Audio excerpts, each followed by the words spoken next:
Hi everyone, this is Killshot99 Gaming. This is The Walking Dead live fan reactions. We're going to talk about Fear and World Beyond.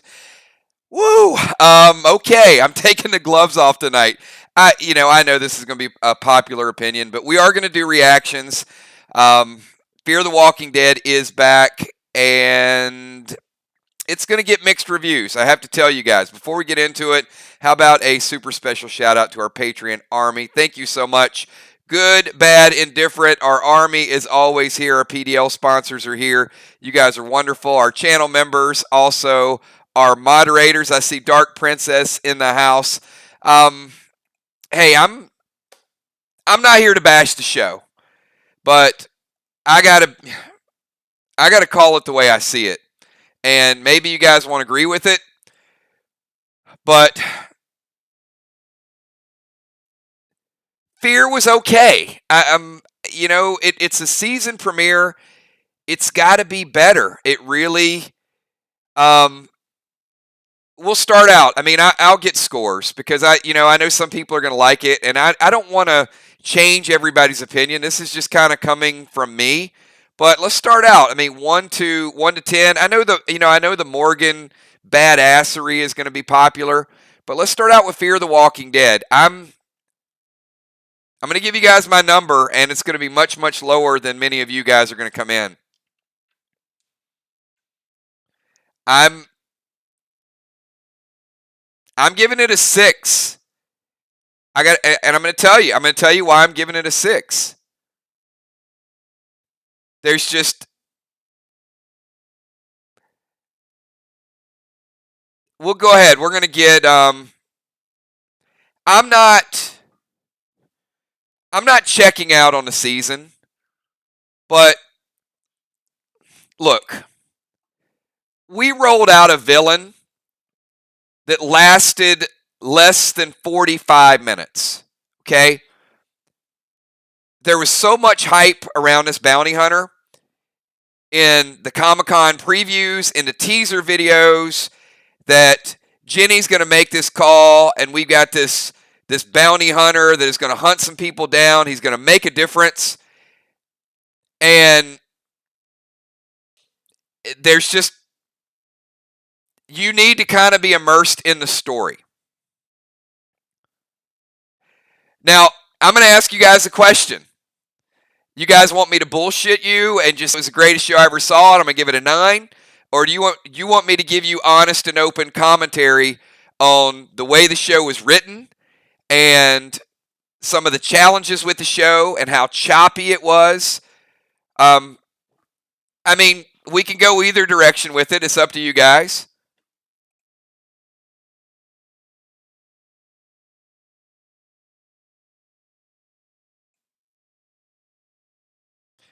I mean, I can certainly say, hey guys, Fear's back. Awesome. Good stuff tonight. Was really great how, we had 6 people on the episode and 4 of them died. But it was good to see Morgan with a new weapon, and we're all fired up. And they named their kid Morgan, didn't even know who Morgan was, but saw him in a video. All right. So I'm going to say that the premiere fell short of being awesome. I can give you several of the stories that were choppy. So Fear is kind of back to season 2 again. Remember season 2 when they started a story at the beginning and they felt like they had to tell the whole story before the end of the episode? Remember that? It's like introduce something, and then 1 hour later we get to the end of that, and then we go on to the next thing, and then we go on to the next thing. So I just have a few questions.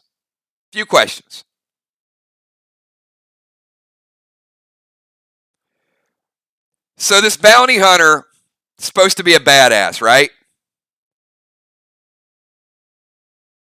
Like, you call him, You hire him. He takes care of your problems.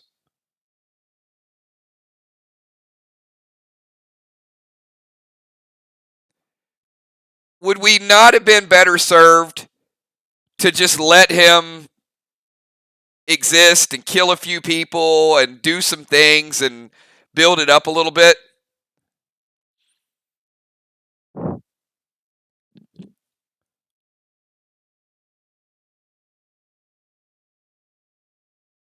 Okay, well, help me then. All right, you got a professional hired hitman,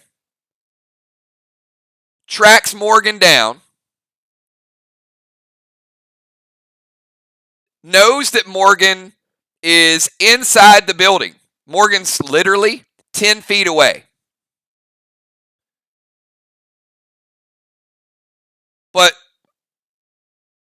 he breaks in the building, and Morgan manages to crawl all the way to the back door, open the back door without making a sound, and this professional hitman sees Morgan's sweater and still can't piece it together that Morgan is there somewhere, doesn't bother checking out the back door, and just takes his word for it and leaves. Fast forward, don't know how Morgan, and if this bounty hunter doesn't trust him, I would have thought he would just hang around, wait till they leave, see where they go, run them over in the street, do something, but no. They make it all the way back to the water tower. They go up the water tower, and then voila, the bounty hunter just appears again, manages to tie chain all the way around their water tower without making a sound, and then pulls the truck, and then the next thing they know is, hey, water tower's falling down. We didn't know he was out there. I get it, but that's just not, it's just not good. I mean, come on. Killing me. You're killing me with this. And then this professional killer gets shot. They get away. There's a tree in the road. Can't drive around the tree. Can't move the tree out of the road because, vehicles and gasoline is just on every street corner. You can find that stuff anywhere. But no. They decide to ditch the truck instead of finding a way to go in a different direction or drive a different way. And Morgan, who's been saying no the whole time, it's like all you got to do is it's like, Morgan, will you help me? No, I'm not going to help you. Come on, man. I've been watching your video. No. I can't help you. Get away from me. You're better served not being around me. And then Morgan pulls a stick on him again, right? So Morgan's going to kill this dude, Isaac, multiple times. So finally, he pulls a stick on him the last time. He says, I think there's something you're not telling me. You're right. Hey, small detail. I used to work for Jenny. What? Shocker. Come on. Why did you tell me that? Because you knew you'd probably kill me. But now that you know that I used to work for Jenny and now you know my wife's pregnant, will you help me? Pretty please? Okay, I'm going to help you now. Because you can walk past walkers because you have a wound that has gangrene.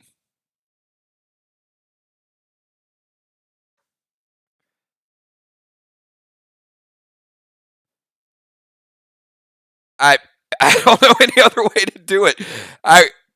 I'm trying with the story. So then we get to the pregnant wife, and of course we find out Isaac's bitten. I mean, why not? And then the bounty hunter finds him again, third time, by the way, third time. The bounty hunter tracks him down. So he's a good bounty hunter, but man, this guy can't kill anybody. Because Morgan is on his last legs. In fact, Morgan is ready to give up his life for Isaac. Now, have you guys not seen this in movies before? How many people think that even if the bounty hunter would have killed Morgan, that he would have let Isaac live? We've seen this in movies before, right? Do you guys think that he would have kept his word?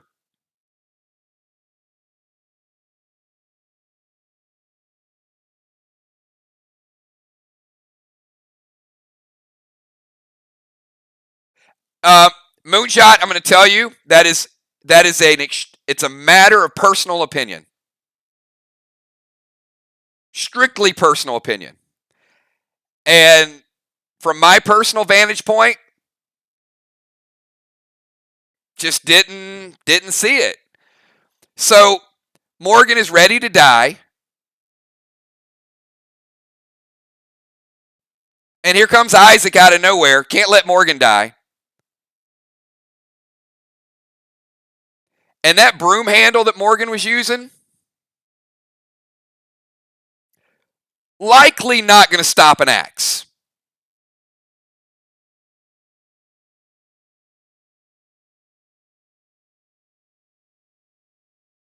And if Morgan was dead, how would Morgan even know what the bounty hunter was going to do? I mean, how about something like this? You know what? I'll let you kill me, but let's leave. Let's go far, far away so it's inconvenient for you to come back and kill these people. You can't just kill me and then walk in the other room. The 5-minute delivery of the baby was pretty impressive as well. That was certainly the fast version of childbirth.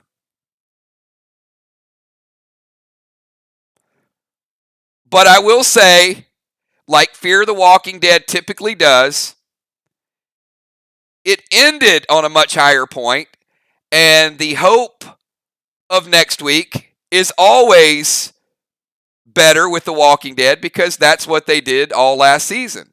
They gave us good previews.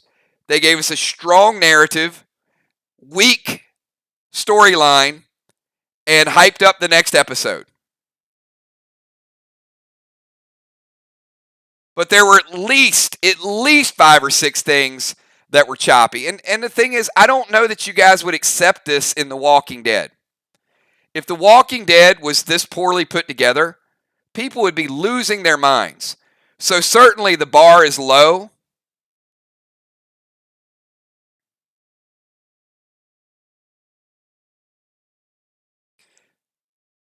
But I got to tell you, I was pretty excited that they were finally going to have a hitman or somebody that provided a little bit of fear, a little bit of danger.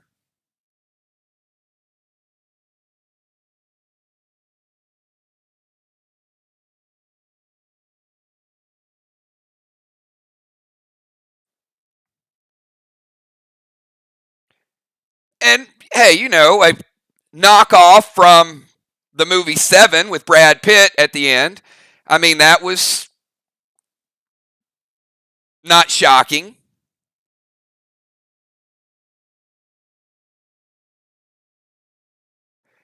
And see, Sam, I agree with that. And this is what I'm saying. So, if you're looking for the good in the Walking Dead franchise, there were some things that I think you could say were, okay, Morgan looks kind of back and ready to do some stuff. And it's okay, Ron. I'm not trying to segregate and say, what Nixie believes in and what Jason believes in and what Father Ron believes in. All I'm saying is I've done this for 6 seasons. And I'm expecting a show and a franchise that has a budget, a time slot, great characters to deliver a knockout punch. So how many people thought this was a knockout punch? That it was worth a year? That it was so hyped up that Fear is back and they're going to do this, and they got out of the gates with a premiere that just blew people away and made them just stick by the TV and couldn't get any more out of it.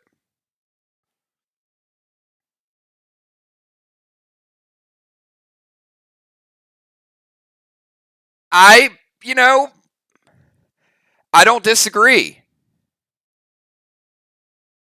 Johnny, you probably, my sentiments exactly. The last 2 seasons of Fear still linger. You're ready to erase all of that. And goodness gracious, for 3 months, they've been telling us it's going to be different.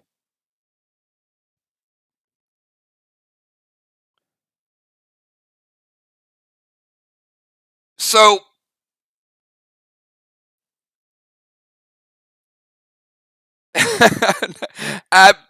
Tim, there's a submarine there. I haven't even got to the submarine yet. So let me look. Fear the Walking Dead is always about potential. I can be excited for who's going to be in the mask, when Sherry's going to be there.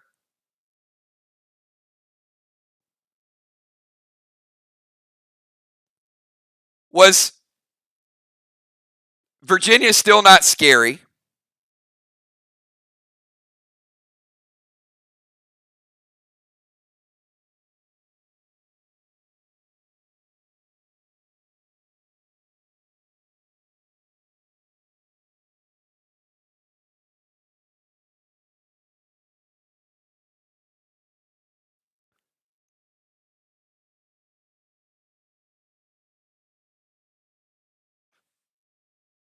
All right.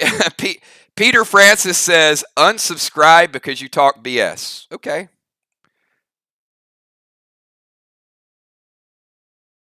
There you go. We will unsubscribe you for yourself.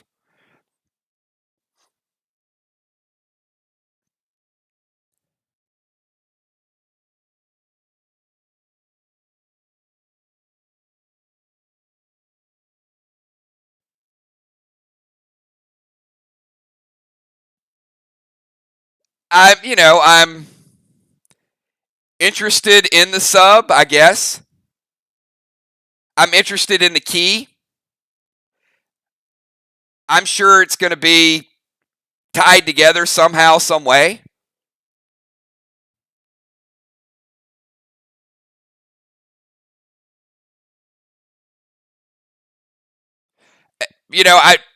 I think he got butt hurt because I didn't come out and say this Fear the Walking Dead episode was the best thing that I've seen since sliced bread, because I don't think it was. And if you're entertained by it, you're going to turn on the TV and you're going to be entertained. We're still going to talk about it next week, and next week may be a 9. I would not rate it above a 6. There were far too many. I hate the word plot hole. There were just too many things that just was rushed along. And I'll kind of give you that. Okay, I like the key. Let me tell you what I liked about it, okay? I like the key. I like the fact that we got these 2 dudes at the end, that there's a story to it.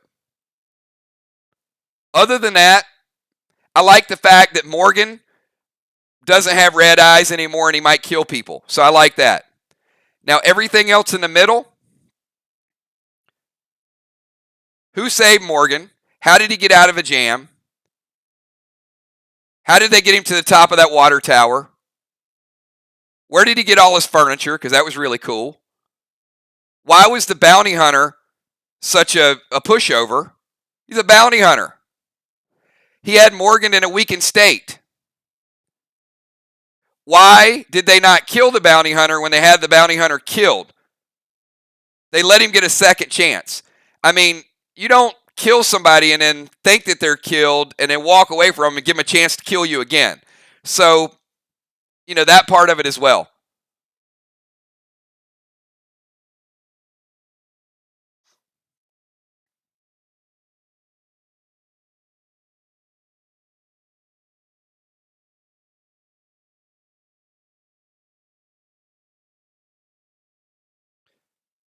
So I have to go back to,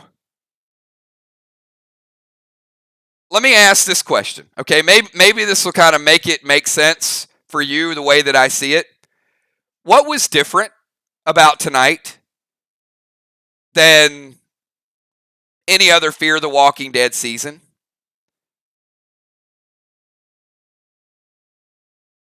Just tell me what was different. That's what I want to know, because I didn't see anything different. I heard it was going to be different, but I didn't see anything different. So if you want to say it was better because Morgan had an arc, okay, I'll give you that. But, they did have long speeches. Yes, they did.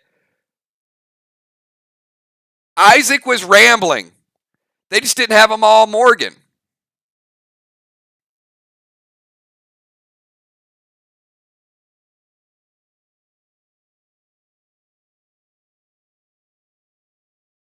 It might not have been like a soliloquy, but that whole interaction with Morgan and Isaac.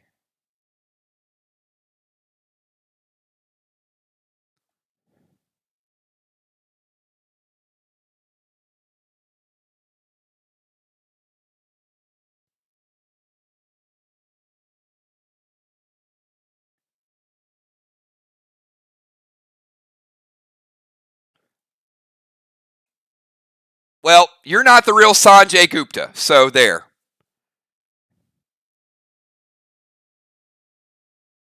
He says, so far I've watched about 10 reviews from YouTubers, all great reviews, that I'm the only person, I would say, whining about it. I don't whine. I'm just discussing the show. Fake Sanjay Gupta.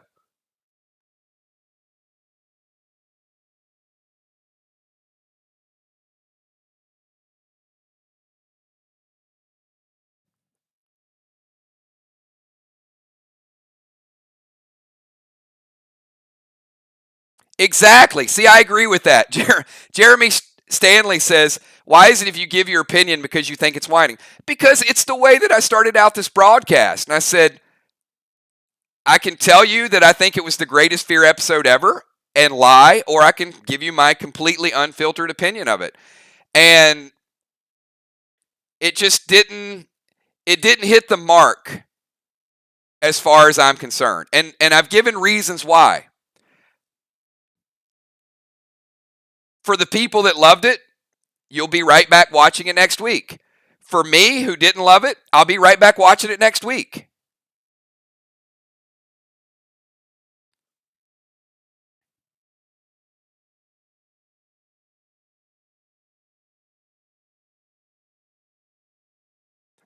But I have a really, really high expectation for the Walking Dead franchise. And I know the talent of the writers. And from a action standpoint, hey, I like what Morgan can do. I like when Morgan kills people. I want to see the same thing out of John Dory. I want to see the same thing out of Dwight. I want to see the same thing out of Sherry. So don't get me wrong. I didn't come in and say it was a 1. I think it's a 6.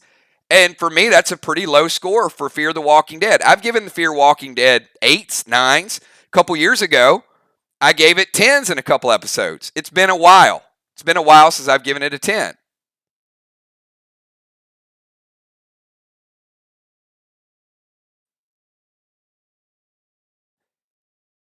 I think they need to do a better job. I don't think the season is going to go off a cliff, but I don't think that, and to fake Dr. Sanjay Gupta there,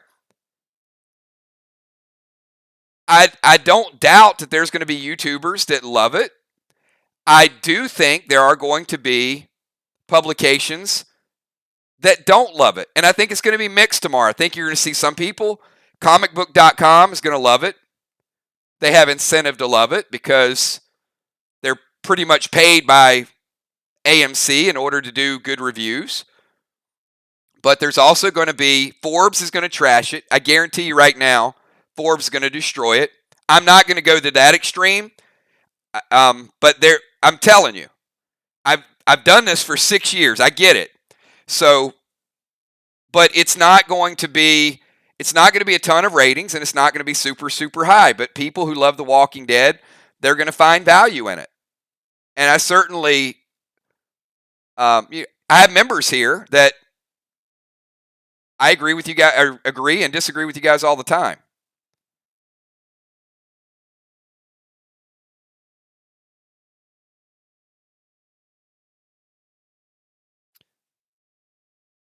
Yeah.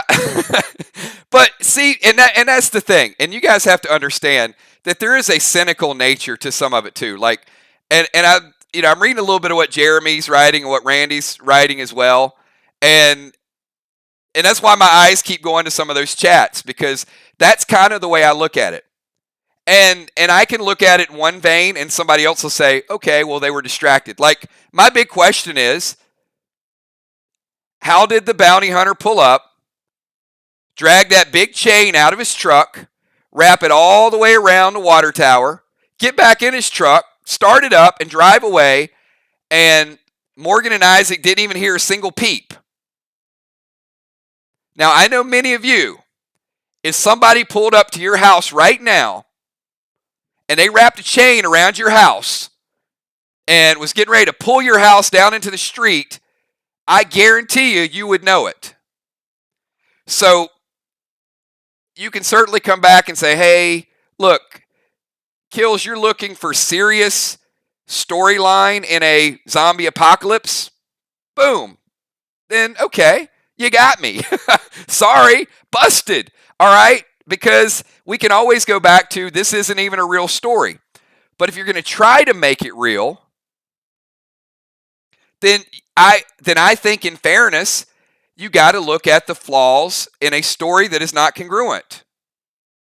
Well, you don't have to. I just do. So I'm not trying to make you do that. I'm just saying that I had a problem with him coming in, finding the sweater, and Morgan was able to so easily get away. To me, that is, it's a little insulting to me. Like, okay, how did he do it? In the preview, Morgan was literally, did you guys watch the end of last season?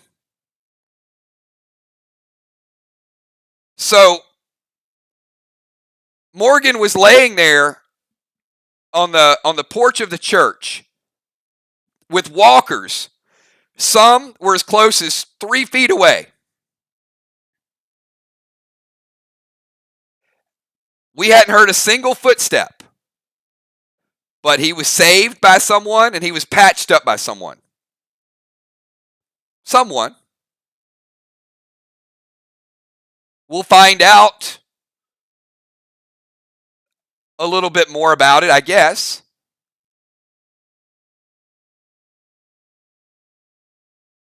But, boom, snap your fingers.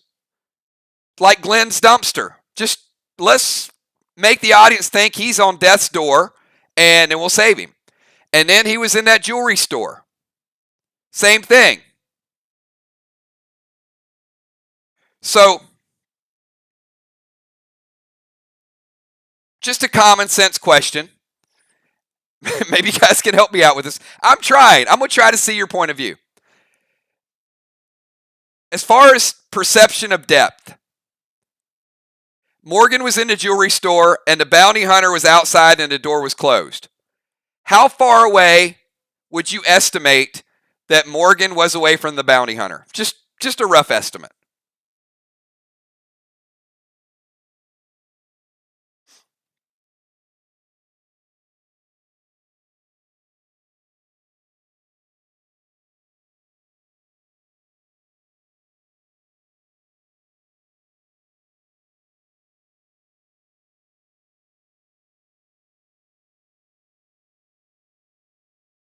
Okay.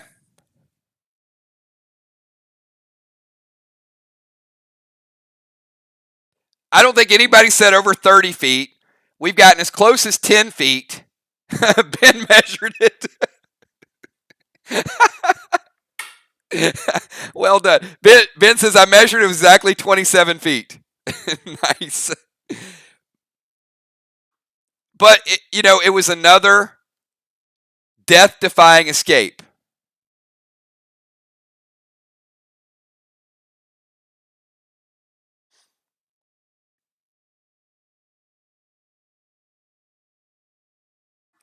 And there were several of those.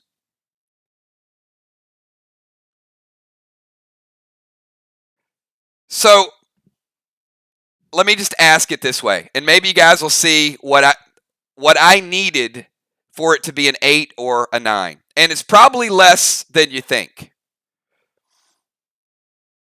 I want to see how many people agree with me. If the story tonight would have shifted to something else, okay? Bear with me for a minute. If the story tonight would have shifted to Alicia or Strand or Daniel, and we would have left the bounty hunter alive for just 2 more weeks, and we would let him kill a couple more people, maybe even run into somebody we know. Maybe the bounty hunter would have just killed some rogue person that's out there. But if we would have just had him alive for a couple more weeks just to sort of establish him as a evil presence, it's like, goodbye, bounty hunter. We hardly ever knew you. We didn't know him. This guy is eating pork and beans with Tabasco sauce, some stranger that he's been chasing, that he has delivered to Galveston, to the 2 dudes, right? So we know the 2 guys are in Galveston, and that key has to go to them. So there's a story out there. I get that piece of it.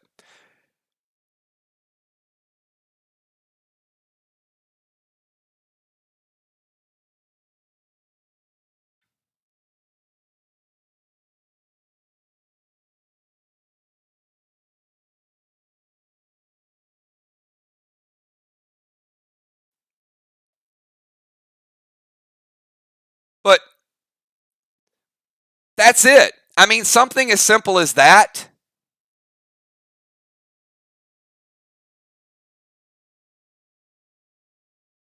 to me, would have added a little bit more intrigue. And this is why I said it reminds me of season 2. Because in season 2, I felt like every time I watched Fear the Walking Dead, they started a story, they finished a story, and they must have started 12 different stories.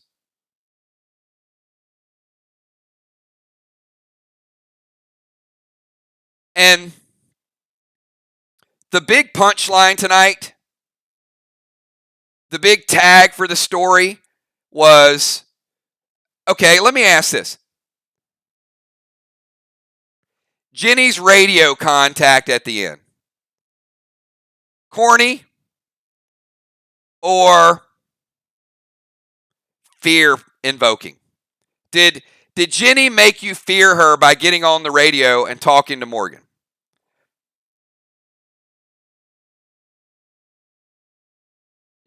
Hey, I thought you needed to be dead to do this, but you know what? If you ever come back, I shot you. I could have killed you. I didn't kill you. I left you there because I didn't kill you. Now I had to hire a bounty hunter to find you. So here's Jenny, who couldn't kill Morgan, then couldn't find Morgan, and then hired a bounty hunter to find Morgan, threatening him on the radio. I'm sorry. You don't get to threaten anybody, Jenny. You could not kill a person at point blank range.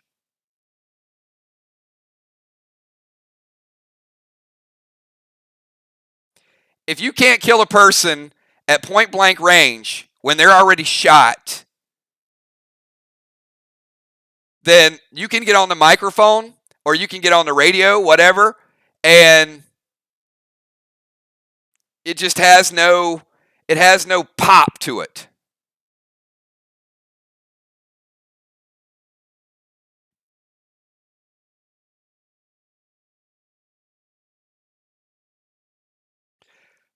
So I agree.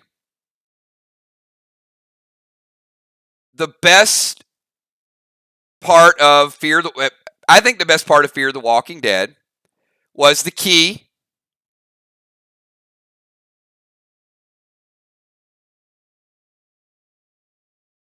Now, I don't know what that key does. Is it a key to the sub? Is it some nuclear powered submarine? And that key is going to start it up? Maybe. They're in front of a submarine.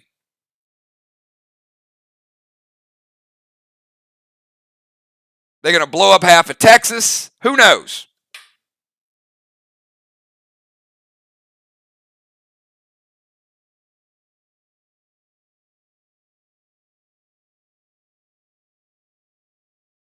If that key would have said PPP on it, I would have lost my mind. I'd have been like, here we go again.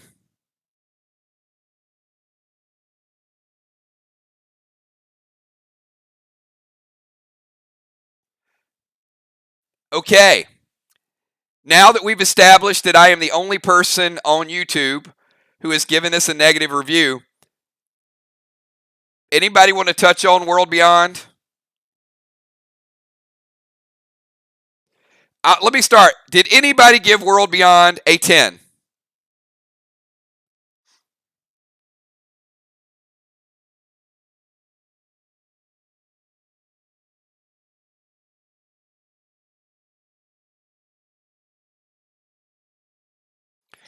Because at one point,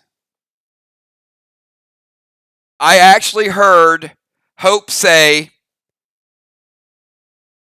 I'm not making this writing up, guys, we need to put our brains back in our heads here.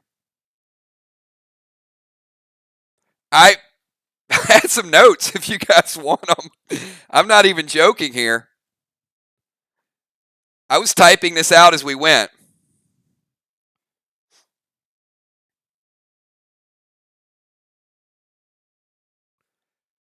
The dialogue in Walking Dead World Beyond had me praying that another Matthew McConaughey Lincoln commercial was going to come on.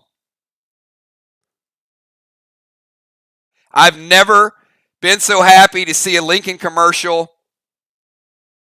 anytime in my life than when the Monopoly game on Walking Dead World Beyond was interrupted. Who won the Monopoly game? The biggest story of the night was when they all had the Monopoly board, and we don't even know who won.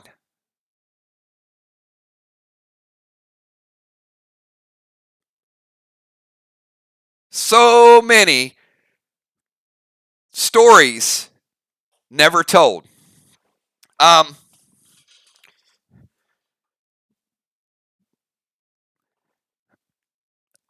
Felix thing, another backstory with Felix.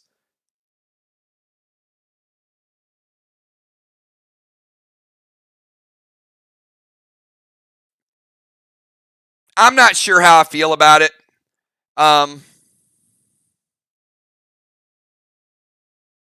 dad was abusive, kicked him out. He's still hoping for acceptance from his family. The night the sky fell, he wants to go back. They diss him again for like the fourth time. You think he walks away, and then you find out, like, where'd you go last night? I killed my parents. Kind of just very nonchalant about it. Certainly they're trying to give you a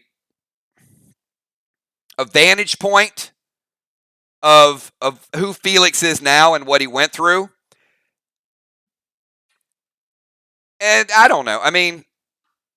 We could probably argue whether or not it was relevant to the story.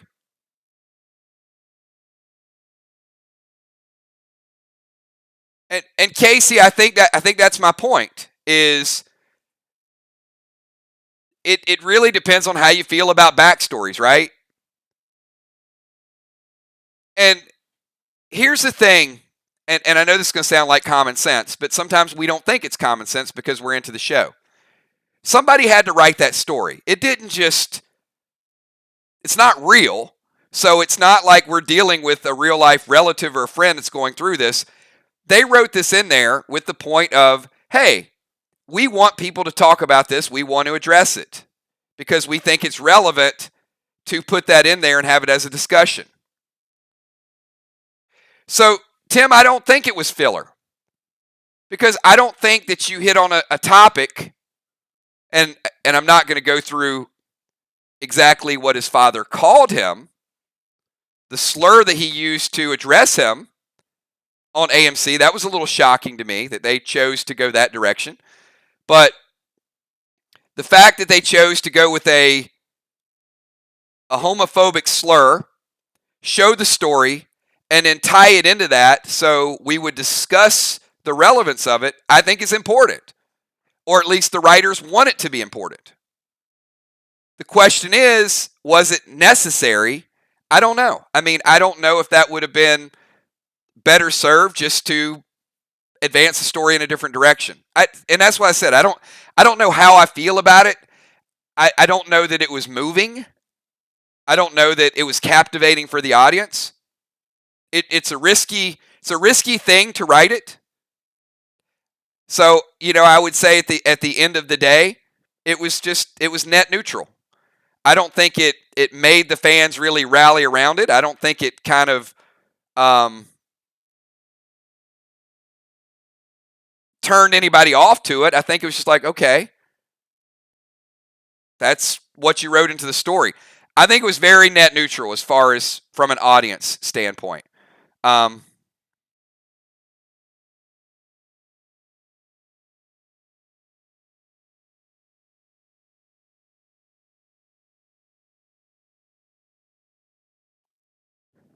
but again, and that's if we give our, if we give our viewpoints and our scores of how we come up with these, then all those things are factors. I would say Fear the Walking Dead, if it's going to take an approach where I can kind of get away from the plot or get away from the reality of it and just say the group is going to be tougher, they're going to kill more, they're going to do things, then I will gradually warm up to it. I'm just being honest. I'll probably go from a 6 to a 7 to an 8 to a 9 because I can be entertained in that capacity if that's what the intention of the writers is. If the intention of the writers is to have a very congruent story and they fail and it is obvious that they're not doing it correctly, then all bets are off and I'm probably going to stay around a 6 or a 7.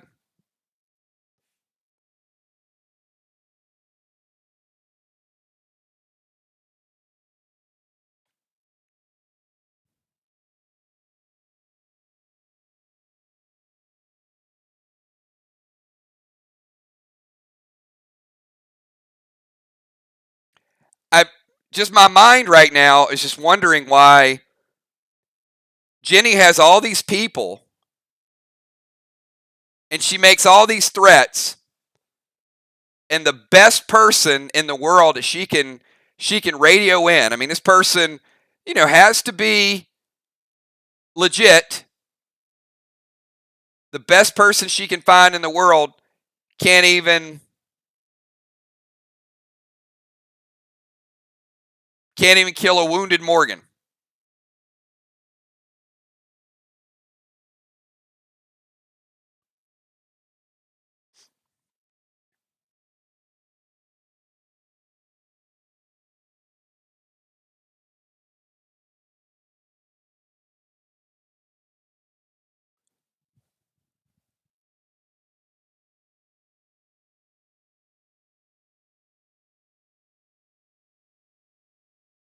And I don't know. I mean, I didn't know bloodshot. I guess I learned something. I didn't know bloodshot eyes were a result of being shot in the chest and having gangrene. I did learn that.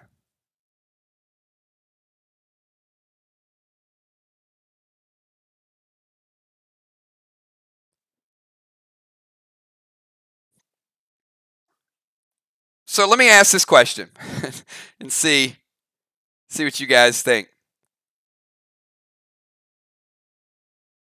Do you guys think that we're ever going to see Morgan with his head down, ready to die, or pandering or giving up again? Or do you think this is the for real, for real, for real Morgan? Well, he's not Morgan Jones anymore, but whoever he is now, is this, do you really, really, really mean it this time? Like, nothing's going to stop him.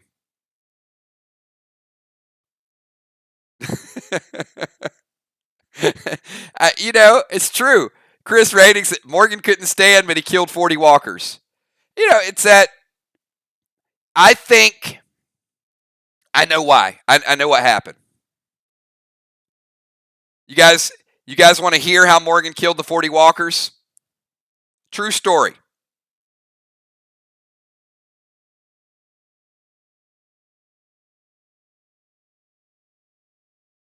He ate the pickle chips. I'm telling you, it was the pickle chips. When when the camera panned back to outside the jewelry place and Isaac and the bounty hunter were out there, Morgan slid away, opened the pickle chips, crunched on a couple of them really loudly. Bounty hunter still didn't hear that. Slid a little bit more, crunched on a few more, and it went out the back door. And by the time they kicked in, he killed 40 walkers.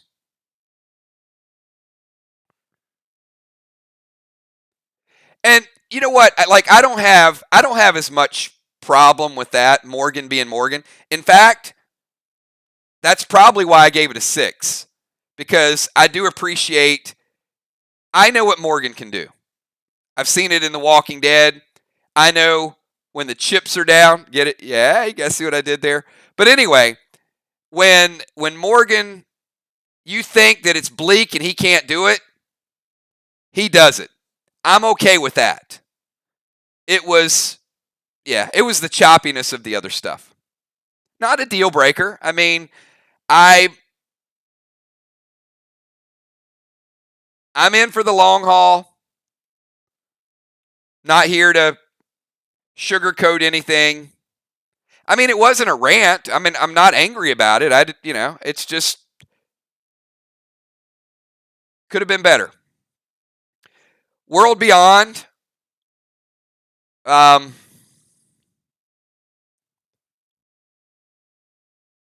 I'm going to tell you, no. I don't. I don't see. I don't see World Beyond getting any positive reviews tomorrow. You can look around, and believe me, if I'm wrong, I'm wrong. We will talk about it again on Tuesday night. But tonight was pretty slow.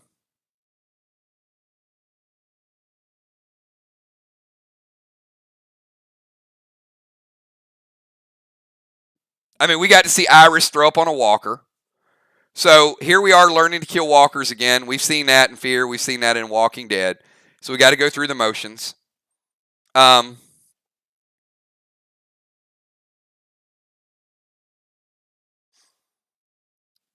yeah, it. When we got to the basketball court,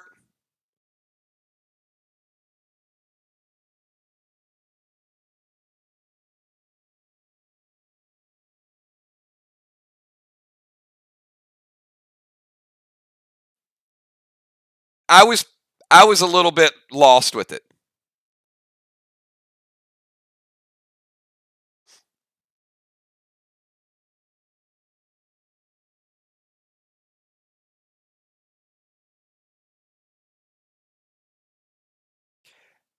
And I'm just curious, you know, just raise your hand, be proud of it. Is there who loved World Beyond tonight? Who thought it was really good? I mean, we'll take like a quick. I'm not, I'm not saying do you think that there's an actor that's good in there. I'm saying who thought World Beyond just had a really good story tonight.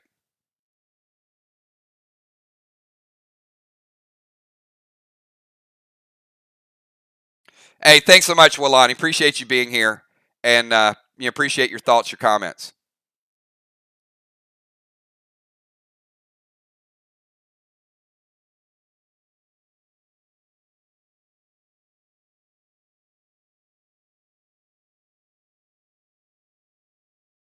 All right, you guys can read the comments.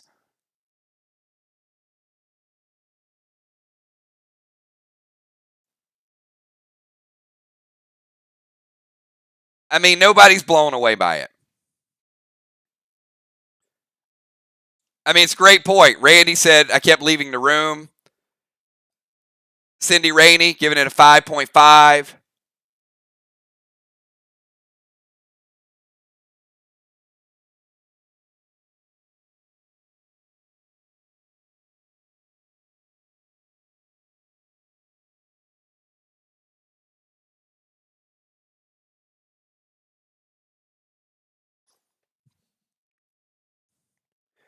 Hope is the best character. Yeah, maybe, but she's a Rosita knockoff.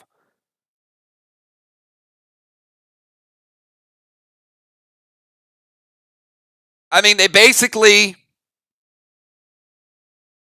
drowned out Rosita for 2 years, only to start a new show and give Rosita's personality to Hope.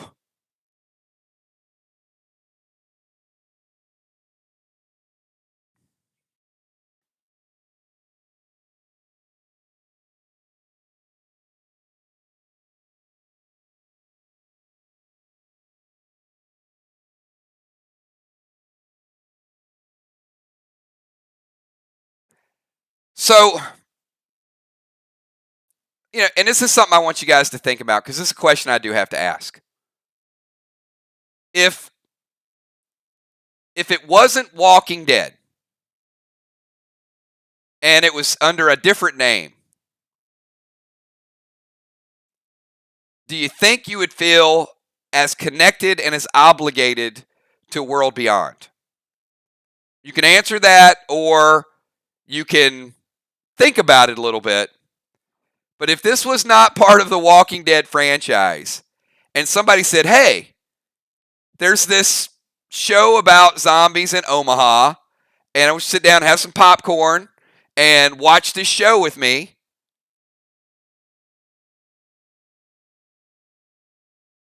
and you're not looking for the good in it, you're not trying to tie the stories together, do you feel the same way? And that's kind of, that's a little bit of my struggle, is that's where I'm on the fence with it a little bit, is to say, is it good or do we make it good? And it's okay. It's okay to make it good.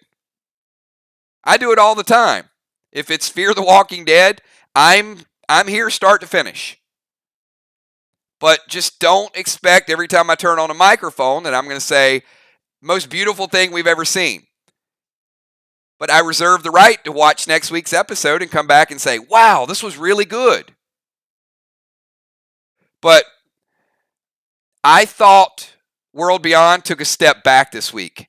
I was more interested in it last week than I was this week.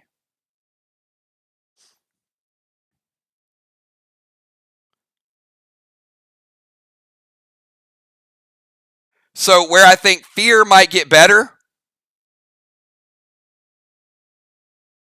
we're in a field of burning tires right now.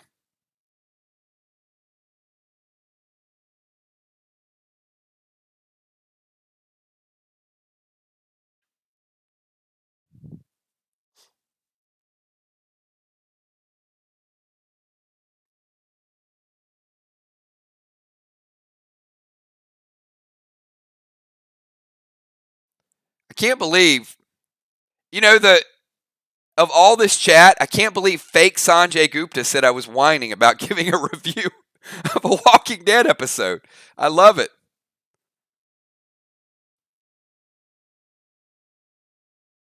Well, Julia, I'm not going to approach that topic.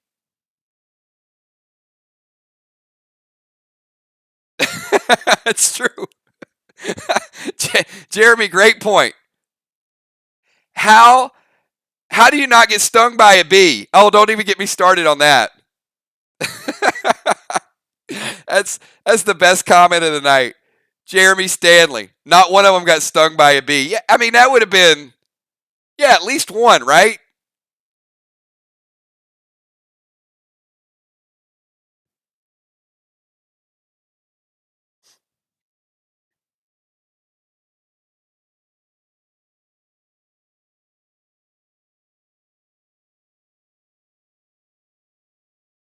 Now let me also say this that um, the ratings tonight for Fear the Walking Dead and World Beyond are going to be really bad because of the Lakers championship as well. Understand that a lot of people weren't even watching The Walking Dead on TV.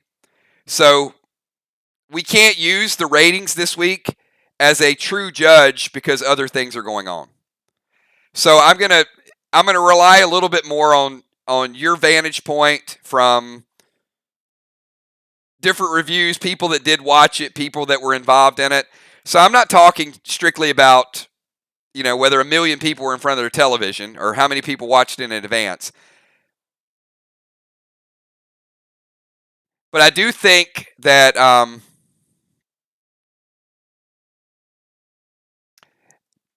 I think Fear's got it. In all seriousness, Fear's got to do something with Jenny. And I'm not saying you make her into Negan, but it's a bunch of empty threats at this point. When we're tuning in to see what's going to happen with a submarine, then we got to find out there's a little more to it. But hey, I mean, we know that the groups in communities look like Alexandria too. So I don't know. Maybe there's that.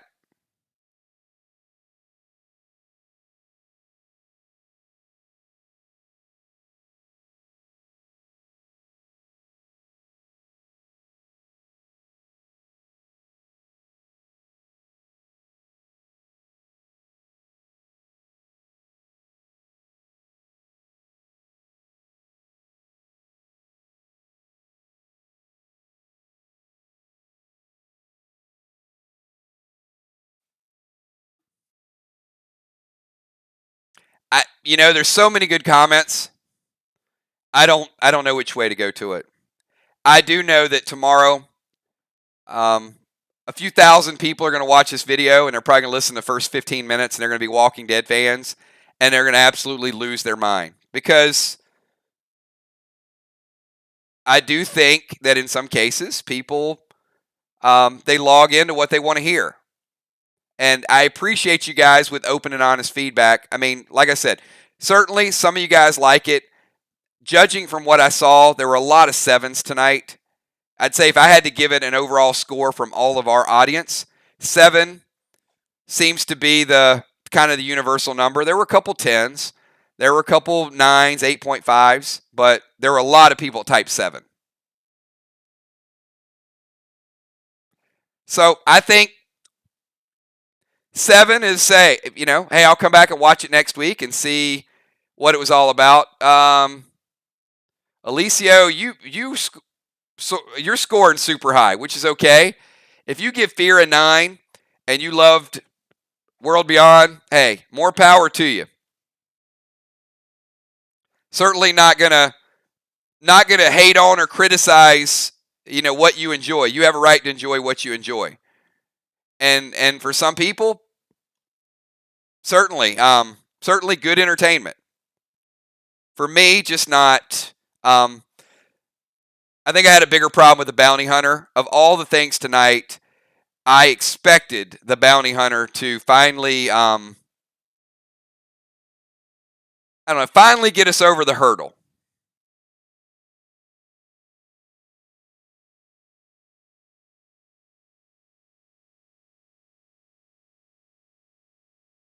I don't think there's anybody here.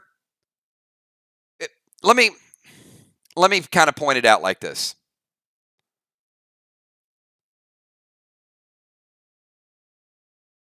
Is there anybody here who thought Morgan was going to die in episode number 1?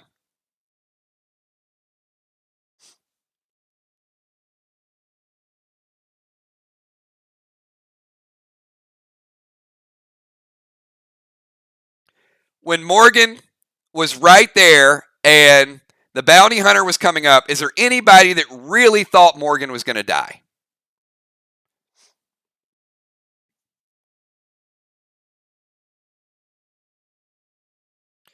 And here's, I'm going to make my case.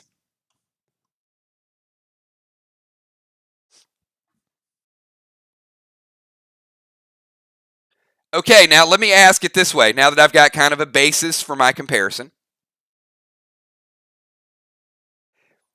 Let's say Morgan had a confrontation with the bounty hunter in episode 6. Wouldn't there be a stronger possibility, or at least a little bit of, that maybe Morgan could die in that situation? Now, I know some people are saying Morgan doesn't die, but just bear with me for a minute. If it was 6 episodes in, and you didn't know what Lenny James's future was, maybe he had a movie deal or something, at least you'd probably pause and say, wait a minute, this could be the end for Morgan. We've seen what this bounty hunter can do.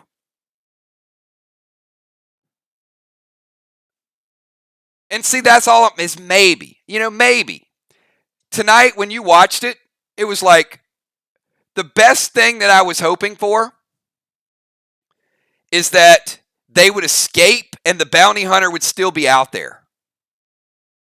But to introduce him in episode number 1 and to kill him in episode number 1, to me, that was just a little bit of a stretch or a waste.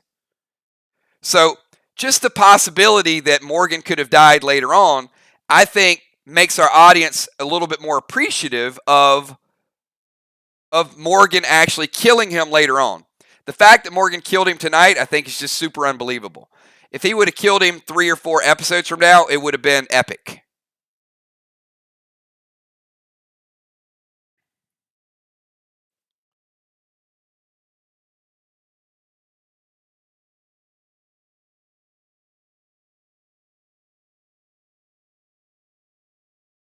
So, yeah.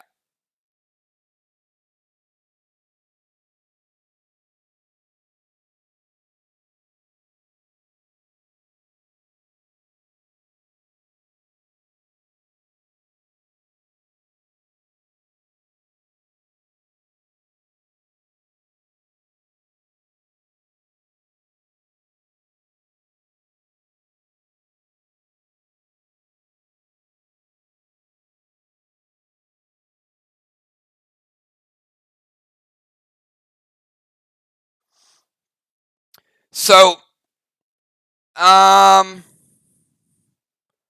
saw Morgan killing him is finally becoming. Casey says Nick. No, Nick died in episode 3 or 4. I think it's episode 3 because Frank wanted out and they wrote him out. So it was early, but it wasn't episode 1. Because we had the flashbacks and we had the making the soup and the stadium and all the stuff going on.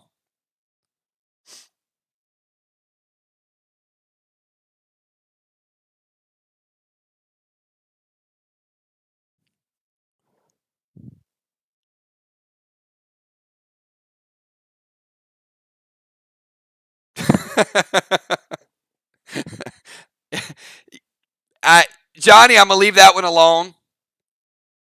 But Fear the Walking Dead has a lot of potential, a lot of good actors, and I hope this is the season that that they pull it all together. So I am going to wind it down. We've been at this for an hour. I am not changing my mind. My final number, and you know what? I'll take a composite score at the end. My final number is a 6 for Fear the Walking Dead. For World Beyond, it's a 4. So I'm going 6 and 4 tonight. So once again, I'm going to ask you guys, final score, everybody. We've talked about it for an hour. Give me your absolute final number for Fear the Walking Dead. And do me a favor, just keep a chart. Just write that number down. And then we'll go episode after episode, and we'll see the barometer. We'll see it. We'll see good episodes. We'll see bad episodes. And again, I think a lot of people are going to come in at 7s. A lot of people are 6s. Eric Beach, 5 and a 4. Busy B with an 8. Ron with an 8. Tim giving it an 8. HFG, 7. Samantha with a 6.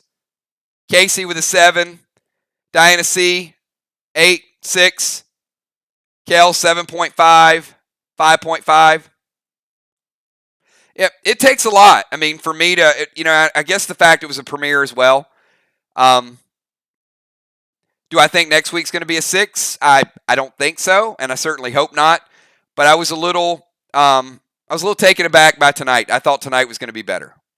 I would have loved to have given it an 8.